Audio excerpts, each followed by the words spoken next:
And it all starts with a passport, an airline ticket, and a lot of sitting.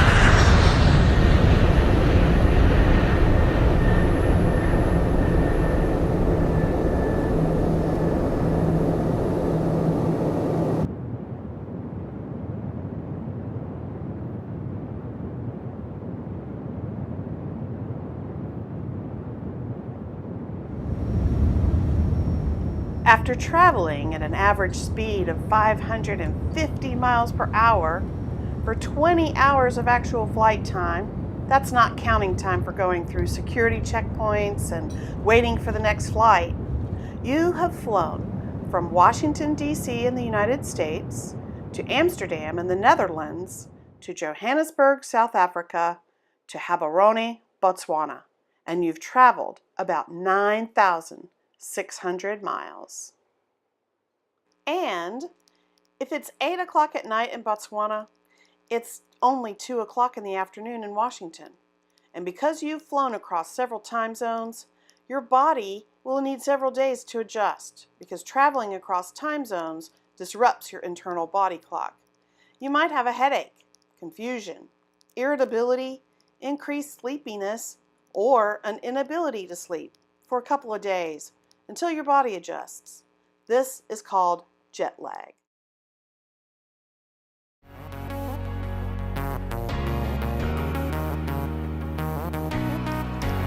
Botswana is in southern Africa, and Gaborone is the capital city. It's spelled with a G, but in Botswana, the G sounds like an H, Gaborone.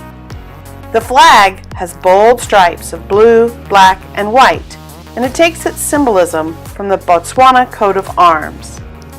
In the coat of arms, every object stands for something important to the people of Botswana. The shield in the center represents the traditional shields of the many tribes of southern Africa. The gears represent industry, and like the blue of the flag, the 3 blue waves represent the all-important rain, or pula, which also means good luck. The bullhead represents the importance of cattle, and the zebra stand for the importance of ecotourism. The black and white stripes, like the black and white stripes of the flag, represent racial unity. The zebra on the left has an ivory elephant tusk, which is a symbol for the importance of wildlife preservation. And the zebra on the right holds a stalk of sorghum, an essential food crop to the people of Botswana. Today, Botswana is a country of contrasts. This means that, like in the United States, there is diversity or many differences within the country. There are differences in the land that can be seen by comparing the countryside or the bush to the country's rocky hills, and the Okavango Delta, which has seasonal rising and falling water, like the Nile Delta, where people live close to the land. And then there is a developing urban area in Gaborone with apartments, malls, hotels, fast food restaurants, universities, industries, and businesses such as the De Beers sales facility. De Beers is a diamond mining company that shares its profits equally with the government of Botswana. This has improved many things in the country over the past 50 years, including paying for important public services such as education and providing lots of jobs for the people of Botswana.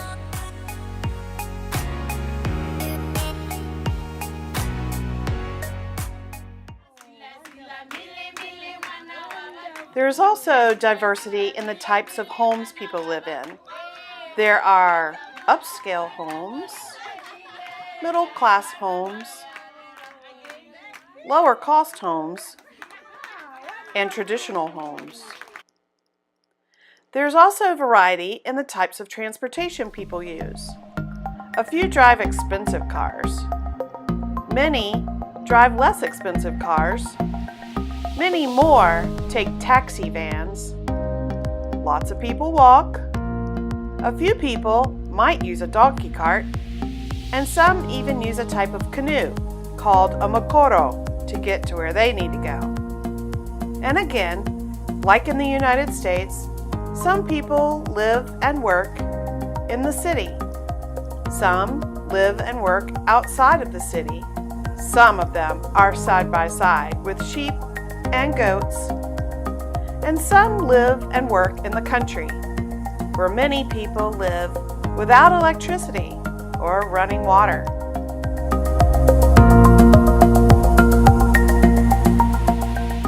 Guy, I am fine. Keting. Yes. Men. Ra. Dumela ra. Amen. Is man. Say Dumela ra. Dumela ra.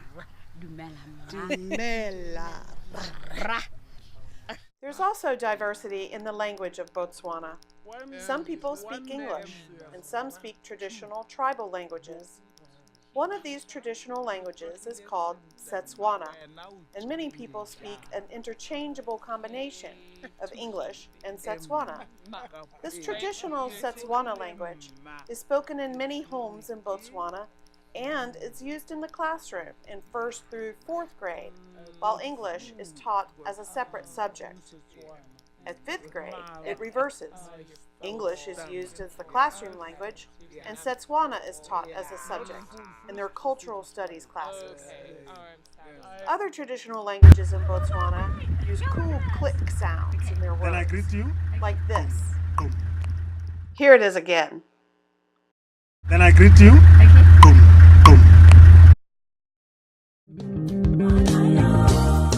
Speaking of history, the current country of Botswana is actually just a little over 50 years old. For many thousands of years, there were numerous nomadic tribes who followed the animals for food and moved according to changing water levels depending on the season of the year. Then, in the late 1800s, in order to calm tribal unrest, the region became a protectorate or sovereign state of a part of Great Britain and Ireland. It was called Bechuanaland, and although it was protected by Britain and Ireland, it was actually ruled by Tswana rulers.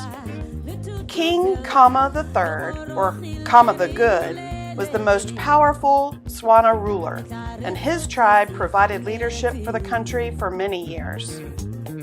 Then, Seretse Khama was president from the nation's independence in 1966 until 1980, and then his son, Ian Seretse Khama, served as president from 2008 until 2018. The current president is Mokgweetsi Masisi. He will serve a 5-year term and may serve for 2 terms, or a maximum of 10 years. Much of Botswana's history is preserved by educational national historic monuments and local cultural heritage centers like the Three Chiefs Monument and the Baharutsi Cultural Village in Gaborone. At the Baharutsi Village, Botswana's cultural history comes alive as you're welcomed into the village as a valued guest and shown all of the important traditions that Botswana natives would have practiced back in the day. The chief, or Kosi, would have thrown the bones to see if you were a safe stranger or one that meant to harm the village. If you were decided to be the friendly sort of visitor, you would have been welcomed and allowed to stay as an honored guest while the villagers went about their daily activities. There was grain to be pounded and ground into smaller bits. Then it needed to be sifted in baskets handcrafted from nearby plants. Living huts would be cleaned, decorated, and protected from snakes with a special mixture of mud and animal dung, and a special meal featuring foods from cultivated or wild plants such as sorghum, corn, beets, squashes, greens, and some sort of protein from one of their domesticated animals like cattle or goats, or a wild animal such as an impala, which is a type of antelope, or maybe some fish. They would be cooked on a fire and offered to the guests. Visiting cultural centers such as this one is fun too. You can learn some traditional games, like this one that's similar to jacks. And enjoy ourselves, yeah. And traditional jump rope tricks and rhymes.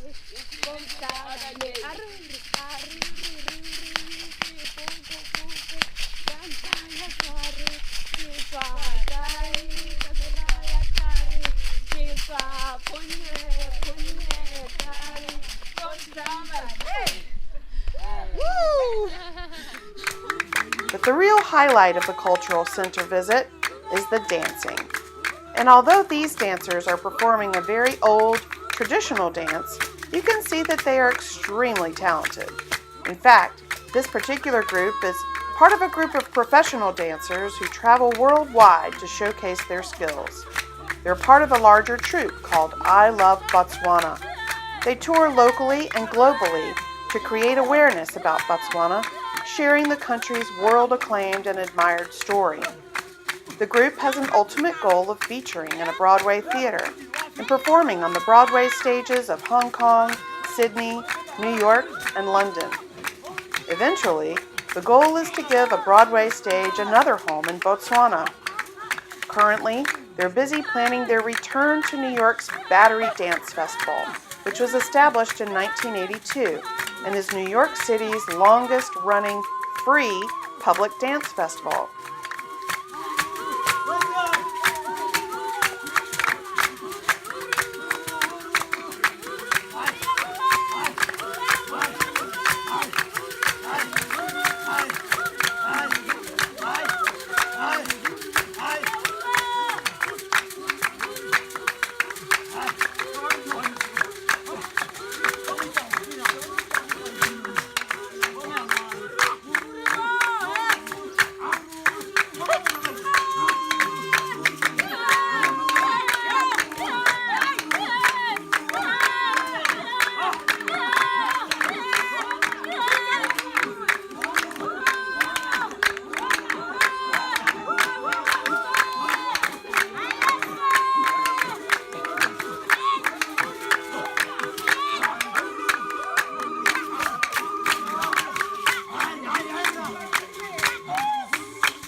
Yes, cultural tourism is very important to Botswana's identity and economy, and so is ecotourism.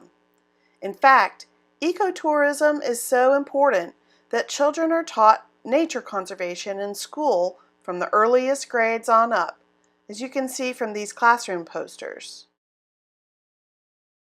Historically, all indigenous or native people lived extremely closely with the land and depended on it for all aspects of their livelihood and survival.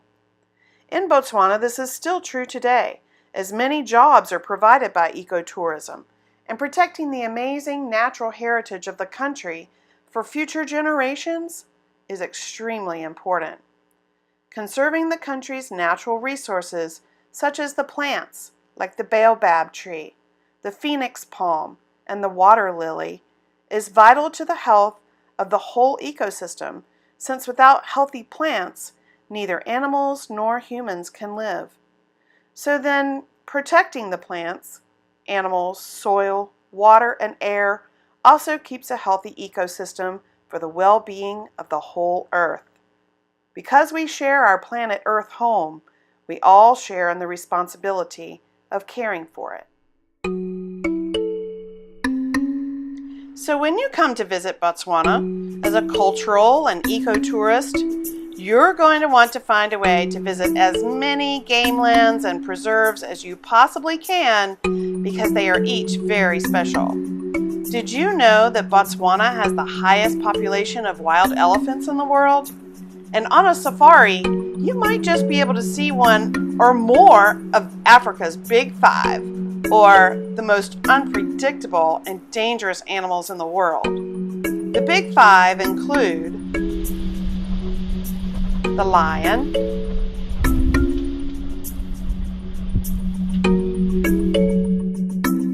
the leopard, the elephant, the water buffalo, and the rhino. Other animals you might enjoy seeing are the hippo, giraffe, zebra, baboon, antelopes, snakes like the puff adder, warthogs, and the many and diverse types of birds that live in Africa, especially along the Okavango Delta in the northern region of Botswana.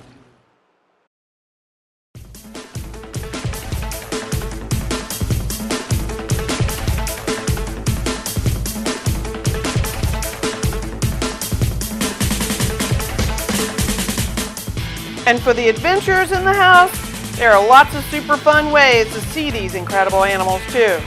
You can take a Jeep safari, a sunset cruise safari, a speedboat safari, a Makordo boat safari. You can even look for animals on foot. You can even find high adrenaline adventure activities like riding a zip line or bungee jumping over the Zambezi River Gorge at Victoria Falls, which is actually just over the border in the country of Zimbabwe. Or maybe you'd want to take a helicopter ride over Victoria Falls, one of the 7 ancient wonders of the world.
So now you know that Botswana is an awesome country and has a lot of diversity.